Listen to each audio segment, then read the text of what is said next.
Welcome back to another episode of What Are You Made Of with your boy, the unstoppable Mike C-Roc. I am in the house today with a friend of mine I met on Clubhouse. I've met a lot of my friends on Clubhouse. But by the way, before I introduce her, when I was thinking about this on Clubhouse, and it's like this on LinkedIn too and other places, but specifically Clubhouse, you have a bio and people tell about themselves. And then you also get to hear people to see if that aligns with their bio. And then you also get to see what rooms they're hanging out in. So with that all together, you get the opportunity to spend time with people that you want to spend time with based on their choice of room, their bio, and what they say. And so you find yourself hanging out with the right people that are aligned with your mission, as long as you're clear on your mission. And that's what I like about it. And that's what I've had the success in creating a lot of friendships from Clubhouse, and a lot of relationships. So today, my friend Diamond Diva is here. She's a serial entrepreneur, founder of Diamond Diva Entertainment, LLC, and the Abundance Mastermind. Diamond is a certified mindset coach with background in expert coach, NLP, and timeline therapy. Diamond is a commercial loan broker and investor. Her motto in life is, if you believe it, take massive action, you can achieve it. Did I say it right? Absolutely, you nailed it. That's how she talks when she does it. She does it a little bit better than I did. But anyway, Diamond, welcome to the show. Thank you so much, C-Roc. A pleasure to be with you today. Yeah. First of all, gratitude. Thanks for spending the time with me and investing your time with me and the help that you've given me here in Clubhouse. And I really appreciate that. And, we have a tradition here that I always like to stick to so that I don't get off track. And that question is right behind me in case you forget it. What are you made of?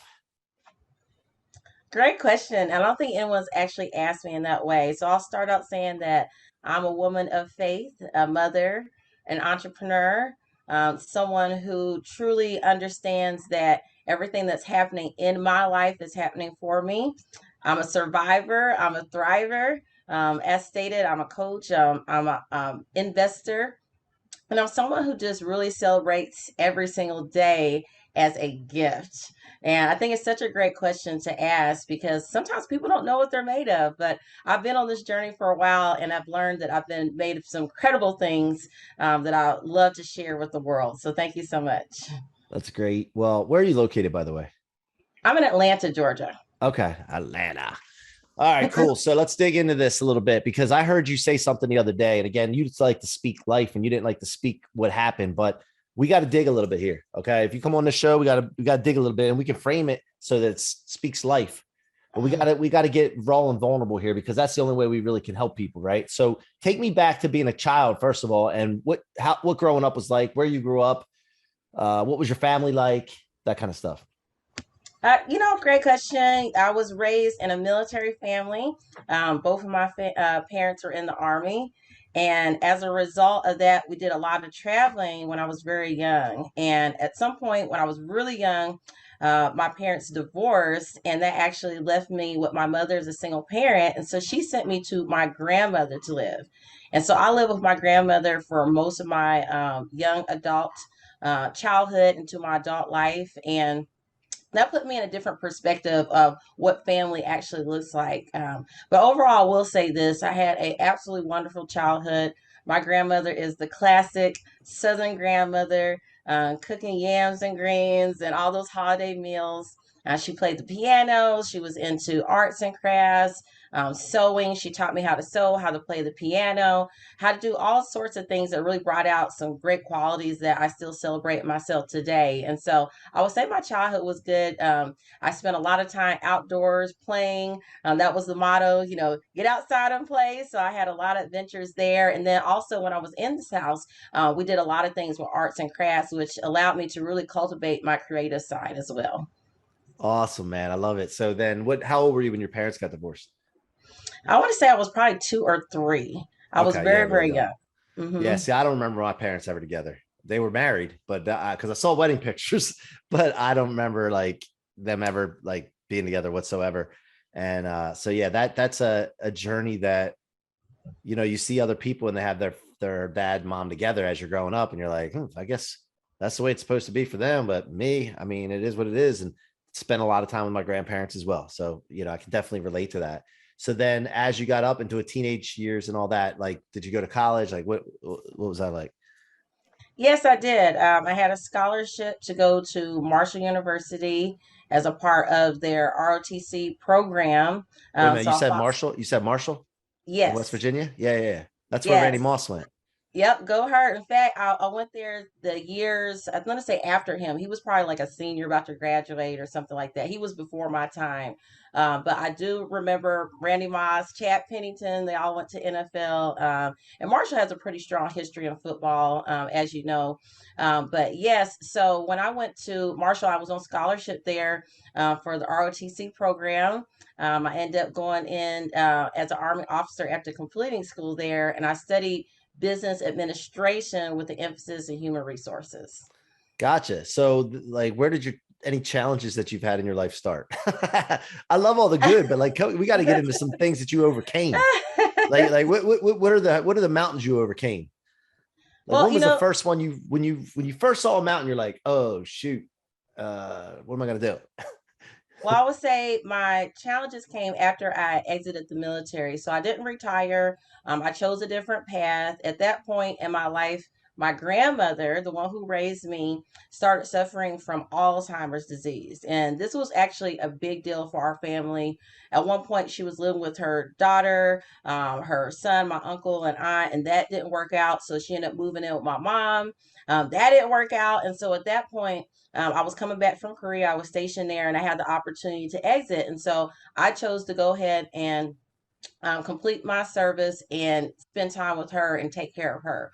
So at that time, I went from being, a single young person, I was in my early 20s at that point, to now having to take care of my grandmother. And she was at the stage with Alzheimer's where she was wearing diapers, and it was almost like having a child. You had to, I had to feed her, I had to bathe her, I had all do all the things, and her memory was fairly far gone. So she didn't, really speak or communicate effectively anymore. She did remember me and my mother, but she had forgotten her other children and most everyone else around her. And so that was probably one of the most heart wrenching times that I spent. And during that time, I actually met my college sweetheart. I was in school at that time for my master's degree in business administration. I went to Troy University for that. And I met my college sweetheart who was also studying at the time and who was exiting the military around the same time frame. And so we ended up getting together, getting married, and he actually helped me take care of my grandmother before she got to the stage where she had to be in a care unit because she started having a lot of really physical health issues associated with the Alzheimer's. And so that was one of the hardest decisions to actually put her in the nursing facility. Was not an easy decision. And it's still to this day one of the hardest things I've had to do to actually transition her there. And during that time, we eventually got married. She went to glory. I'm so sad because she passed within a year of when we were actually planning the wedding. We actually postponed the wedding because it was too much for me to bear to have that ceremony without her there. And then after that, I went back to doing modeling because I was doing that during college and working on my career. At this point, I was in corporate America. And the second set of challenges I started experiencing at that point was in my career. I was working as a model. I got married, and I remember being told by my casting agency and the company I was working with that if I got married or had children, that I would never be able to model again. And I wouldn't have a successful career, and I was basically put in a position where they were like, "You got to decide if you want to have this life or you want to get married and have kids." And I chose the family route. I was like, you know what, this is important to me, and so I did get married, and I found myself hitting the glass ceiling there in my modeling career, and then I ended up hitting it in my corporate career as well. I had completed my master's with the hopes of being able to go to that C suite, to get to that six figure, that corner office, live the dream. But I kept getting passed over for promotion, even though I, was really a high performer in my position. And by that point in my career, we had several children. I, birthed Well, three. hold up. I want to hit something real quick, if you don't mind. So, Sure. first of all, what type of modeling were you doing? I was doing fashion and fitness back then. Okay, and then Mhm. with as far as the C-suite stuff, did you ever ask them? Because like a lot of people will get passed up, and then they just never ask. Like, what will it take? Why am I being passed up? Tell me what I need to do, the criteria, and I'll follow it. Like, did you ever get to that point at that younger age, like to ask those questions? No, I didn't even know to ask those questions. Right. I really just internalized it like I'm just not good enough. I'm just not what they want. And, I went through the application process. So on paper, I was qualified. I had the background and experience, but I never asked those questions. And a part of me didn't believe that it was even possible at some point. I started to give up on that dream. Gotcha. Gotcha. Yeah. So going back and redoing it over again, would you have any problem asking the questions now? Absolutely not. Yeah. Yeah.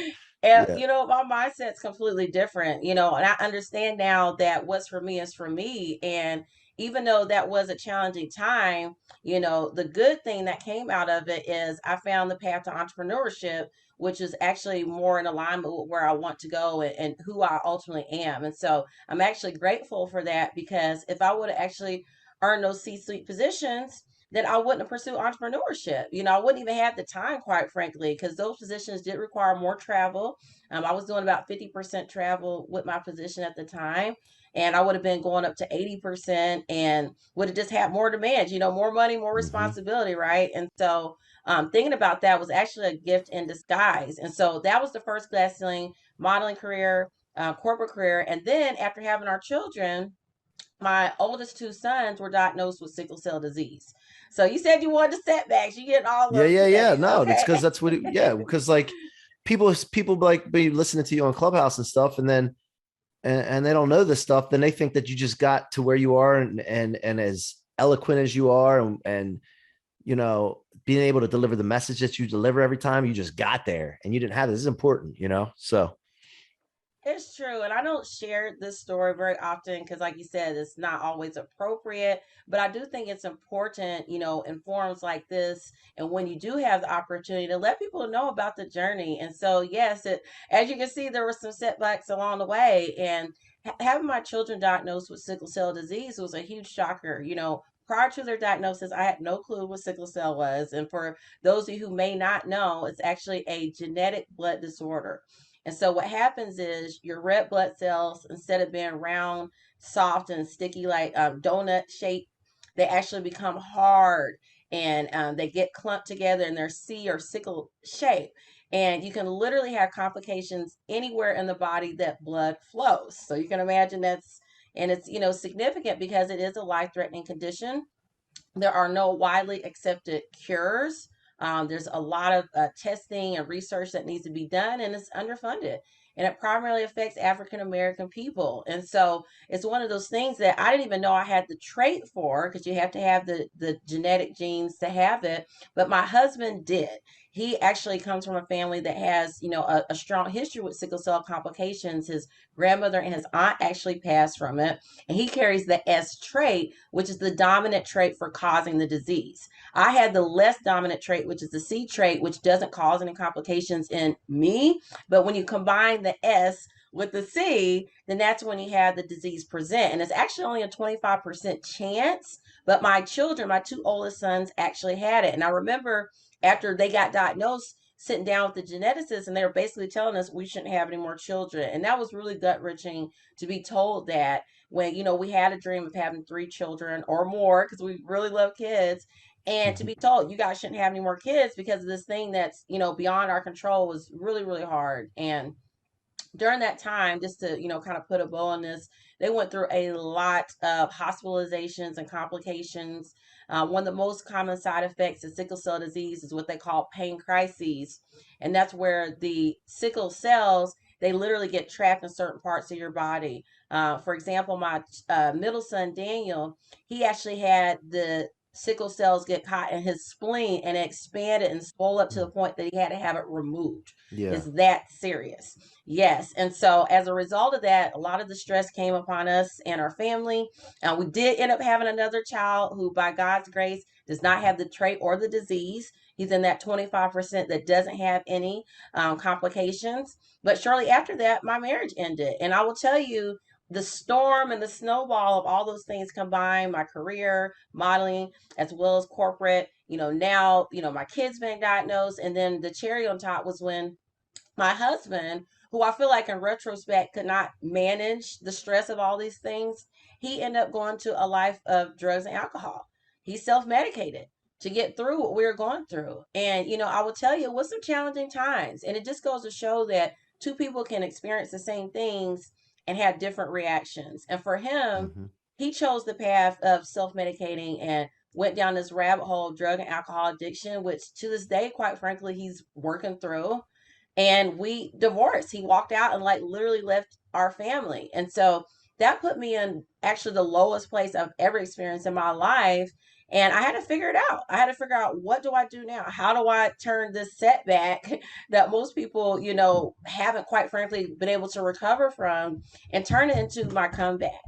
And so that's actually what put me on this path of personal transformation. And I'll never forget the day when I was literally on my bathroom floor with just tears streaming down my face. And, to get to the question you were asking me about, how did I, get to the point where I consider, exiting early on this journey of this thing we call life. Or we'll It call was it giving up. We'll call it giving up. we'll call it giving up. I got to the point where I thought about giving up, and my bathroom was like the only place in my house where I could go and cry because I didn't want my kids to see me. I always wanted to put a brave face on for them. And, there was times where they did see me shed a tear, but I minimized that as much as possible because I understand, that impact that it can have on children. It was already hard enough that their dad wasn't there. And my oldest and middle son were old enough to actually know and, understand that something had changed. Things were gone, different. And so I literally was in that bathroom crying. And I just remember that day where I was literally planning out, like, who's going to take care of the kids when I'm no longer here? What are they going to do? Like, thinking about my bank account and how I'm going to, make sure that they have access to that funds, and just like really going there. And yeah, I take a moment because Oh yeah, man. Take a moment oh, for sure. How long ago was that? that was about 3 or 4 years ago. And it's something that I don't talk about often because I actually go back to that place of feeling like, maybe this life is not worth living. Maybe I could actually do better by putting them in a better environment, giving them the money that I had saved up and the life insurance and that kind of thing. But I remember hearing a voice that was like, you got to keep going, that this is not it, that you have more to give. And then I met a mentor. And that's why, when they say the student is ready, the mentor appears, it's Hmm. true, because that's what happened with me. And at that dark place, the mentor said something to me. And it was just a simple conversation that I forever would carry with me because it changed the trajectory of my life. And he said, Diamond, if you don't believe in yourself, how can you expect anyone else to believe in you? If you don't invest in yourself, how can you expect anyone else to invest in you? And it was in that moment that the light bulb actually went off for me. And I recognized, what, he's right. Up until that point, I wasn't believing in myself. I was looking to other people to validate, that I was good enough for that volume project, or that I could have access to that C-suite. Or even in my marriage, I looked to my husband to make me happy and to make me feel fulfilled and give my life purpose. And I felt like I had sacrificed so much for everyone else that I didn't have anything left for myself to give. And so going through that whole process of recognizing and believing in me is when I recognized that, I do have things of value to give, and that there is so much more purpose in my life. And I did invest in myself. I took what money I had, and invested in training. I hired coaches and mentors, studied under people like Tony Robbins and Robin Banks and many other people that today to be leaders in the mindset and personal development space. I discovered NLP, and I went through all these processes to literally shift my life. I did it for me because I knew that in order for me to provide for my children a safe, healthy environment and really give them what they needed, I had to be the best version of me. And I couldn't keep running to my bathroom floor and self-medicating and going down the road that my ex went down wasn't an option for me. And so I was like, I got to find another way to work through this and actually give my family, give myself what we needed. And through that investment, I study the power of mindset. And it just goes back to your perspective is, and what I realize is it's not so much about, the setbacks or the glass ceiling or even the divorce.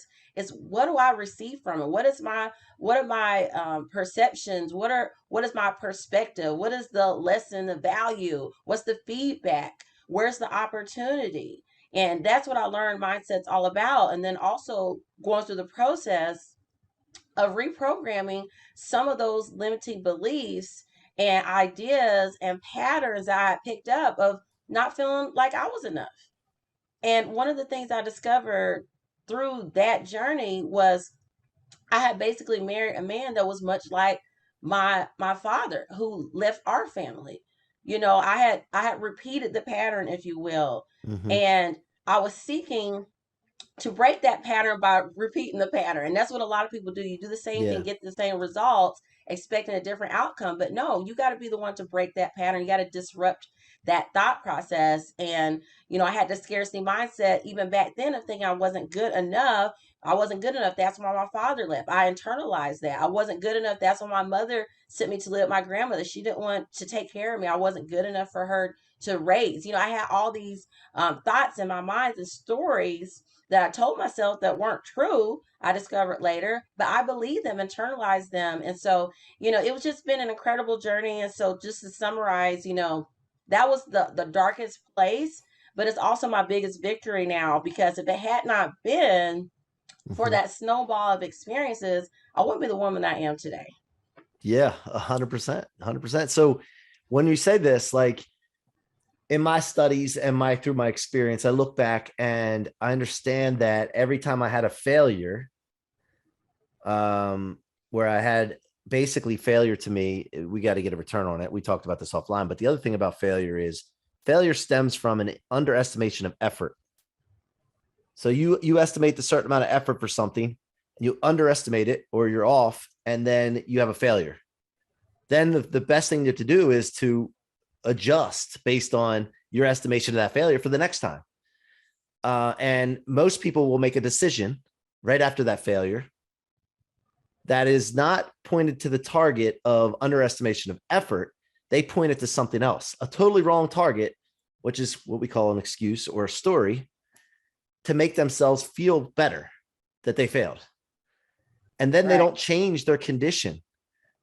All they do is put themselves in a comfort zone, and anybody that's in a comfort zone dies eventually if they stay in that zone, if they succumb.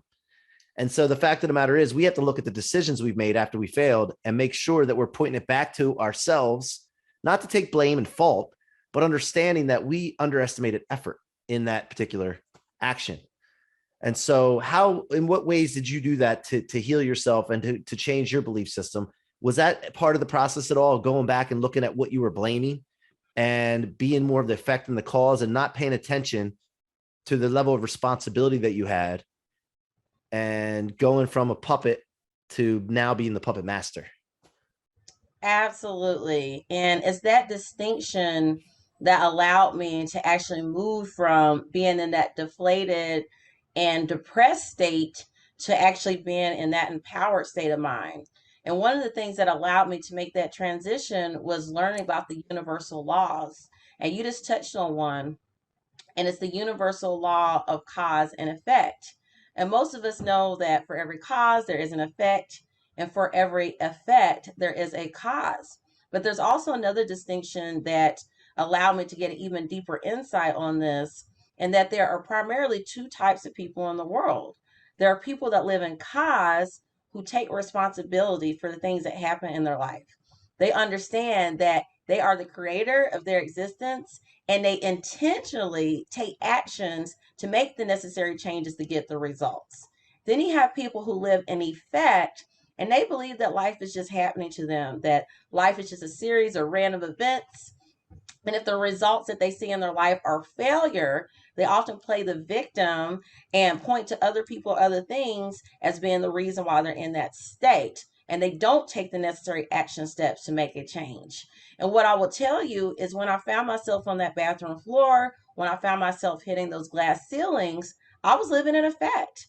I felt like that life was just this random thing, that I had no control over the cards I was dealt, and I didn't take responsibility. It was, the company's fault. I even changed a couple of companies for that reason, thinking, oh, they're not promoting me because they don't like me, or, they have this other bias, or they favor this person over me, or I made excuses. Even in my marriage, I pointed to, my husband, oh, he just doesn't want to be responsible for us. In every area, I pointed the finger to everyone, but back to me. And when I shifted in cause through that transformation journey, I recognize that, like you said, it's not about blaming anyone.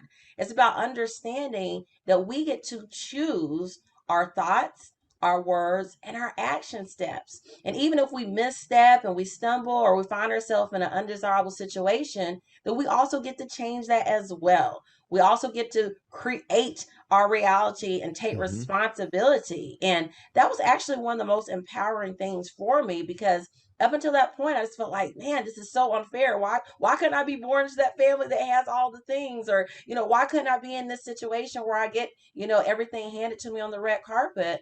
But what I realized is I get to create my life. And that empowered state of mind, that cause state of mind, that taking responsibility is actually freedom. It's not about the weight of, oh, I got to control this. It's about the freedom of knowing that if you don't like something, or if you find yourself in a situation that's not desirable, then you can change it. You Yeah. can use that feedback, right? Because I always use the phrase that failure is not a word in my vocabulary. I actually prefer feedback, because that's what it is. It's valuable information that you can use. And I also don't see obstacles, because I moved in cause. I recognize that obstacles are actually opportunities in disguise. And it's that distinction that always is going to put you on the success path. Because when you're looking for feedback and opportunities, you're going to be empowered to be the change and actually create the results you desire. Yeah, yeah. And when you're just talking about that, and I'm human, I think we're all human. We go through these sometimes where we'll feel like, oh shit, what's going on here? And then you're like, what are we gonna do? And you get this hopeless feeling until you snap out of it. You're like, wait, I just got to change something. I just got to take action. I just got to do something. And for some reason, sometimes we're blinded by what to do until we make the decision that we got to do something and we're willing to do something. And so, but it's a hopeless feeling. Like like my heart hurts for people that play more into the effect realm than the be in the cause realm, because it's hopeless. It's dark. And I hate that. And I don't want anybody to ever feel like that, man. So I want to real quick, as we wind down here, I want to dive into your businesses here. So tell me about, in the audience, about what you're doing right now, and things that you could possibly help them with. Absolutely, yes. Well, thank you so much, C-Roc. And you actually nailed it. Shifting in cause is how I found my second why. My first why as being the mother of those three beautiful young kings, Christian, Daniel, Isaac, and been able to provide an extraordinary life for them, regardless of the externalities, regardless of the situation that we find ourselves in. And my second why I found through those so-called setbacks, or through the feedback and the opportunities, is I found my mission to share the power of mindset with every single person that I can. And like you, I never wanted anyone else to go through what I went through and find themselves helpless on that bathroom floor, contemplating, taking the shortcut to the end of their journey in this thing called life. And I want people to understand that we actually have a lot more ability to create the life that we desire than even we realize. Our mind is the most powerful thing in the universe. So, what I did after coming out of those challenging times is I leveraged my unique skills, talents, and abilities to create multiple companies. The first company that I launched was Diamond Diva Entertainment. You might see that logo, and it's the LLC that is the umbrella company for all my businesses. So I said, you know what? I'm not going to wait anymore for people to cast me in their project or in their event. I'm going to create my own events, and I'm going to facilitate other people being able to live their dreams. And what's really incredible about this is when I made that transition, I was still at that time doing some of the work myself. I was actually modeling in some of the shows, and I actually made more money and did more incredible things like walking in Atlanta Fashion Week, gracing the cover of magazines. I did more after being a mother and having my children and being married than I did as a single person, defying the odds. And I will tell you this, at my first fashion show at Atlanta Fashion Week, I actually saw my ex manager and coach there. He was literally sitting in the front row. And I remember seeing him as I walked down the runway and the disbelief on his face. And so you just never know what can happen when you move into cause. And so that was one of the first things I did. I launched Diamond Diva Entertainment, where I do castings for models, dancers, entertainers. I also host a monthly show, which you were a guest on, C-Roc, where I want to educate people on the business ends of things. I recognize that a lot of entertainers, people in that industry, don't always know about the business side of what we do. And you have to be savvy on business, branding, talent development, all those things to really have a successful and a long career, because it's not a lot of longevity in entertainment. So a lot of people wanted to know, how did you transition? Well, that's what I created in that program. But I also wanted to take it one step further, because what I found was this: regardless of what field that you're in, you still need to have the mindset to win. And particularly in entertainment or other fields, a lot of people don't have that mindset. They don't have that belief. They haven't invested in personal development. So that's when I launched the Diamond Mindset Reset Academy, where I support people to go through their own mindset journey. I do individual and group coaching programs. I even launched my club at www.diamondofficial.club, where I have a whole library of training videos. I do monthly coaching calls. In fact, I did one today before our podcast interview. And I also have my website at www.diamonddivaofficial.com, where I have free resources for people to begin to make that transition, to start their journey, and can schedule a consultation with me to figure out what's the best opportunity for them to get their lives to the next level, to break those limiting beliefs, to reprogram that subconscious mind, and develop the patterns of behavior that serve them, to move into cause, quite frankly. And so in the Diamond Mindset Reset Academy, that's exactly what I do. And then I launched a new business, taking it one step further again, and I figured out this: once people have the belief in themselves, once people understand that it is possible, the next step in their journey is to have access to capital. They need funding to be able to create that business or to do their investment in real estate. And so I then created Diamond Strategies and Solutions. It is my commercial broker firm where I'm able to collaborate with other investors in the space of real estate. We do private equity lending. We also work with the HDCIs and traditional banks, and smart money as well. And so we're able to fund your non-owner occupied real estate investments, as well as be able to do business purpose loans. So you can have working capital, access to capital, credit lines, accounts receivables, all the things that once you have that mindset to win, you can now have those resources as well, those funds, so you can take those dreams into reality. So those are the three businesses that I run today. They all are in alignment with my why, which is to be able to support people in ways that I felt like I wasn't supported. I started Diamond Diva Entertainment with $500 and a dream, and no one believed in me. No one thought it was possible. And I scaled that business to 6. I'm pushing for 7. And I'm just so grateful because I did all this after going through my own personal journey. Now I'm able to, under that umbrella, support people in their careers, whether it be entertainment or professional business careers. I'm able to support them with their mindset, which is the foundation for all success, and even give them the funds that they need to succeed. So thank you so much for asking. Awesome. Awesome. Well, listen, guys, if you're listening today and you've gotten value, which I know you did, from Diamond, go check her out. Where's the best place for them to reach you, by the way? Absolutely, yes. The best place to reach me is on my website and social media. So I'll give you those platforms.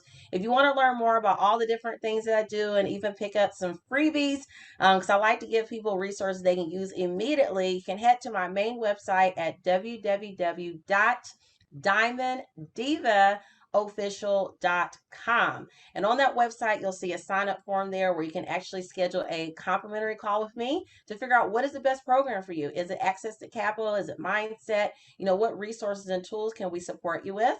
You can also find me on social media, on Instagram at Diamond Diva Official, on Clubhouse, which is where we met, at I Am Diamond Diva, as well as on Twitter at I Am Diamond Diva _. And so I'm really excited to connect with each and every one of you. Thank you so much, C-Roc. Awesome. Awesome. Well, first of all, thank you for being here. And thank you to the audience for showing up, supporting the movement, the What Are You Made Of movement, and everything that we're getting into. And, I'd like to take a poll. I can't see you guys, but I'd like to take a poll. Who thinks that Diamond needs a blueprint?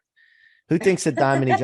Oh, everybody raised their hand. Okay. So Diamond, we're gonna be talking about that because you need to get into Blueprint, of course.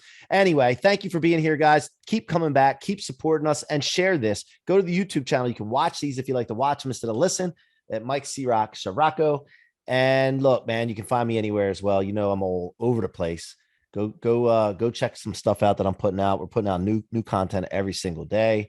And I just want to support you and keep creating unstoppable people. So until next time, be unstoppable.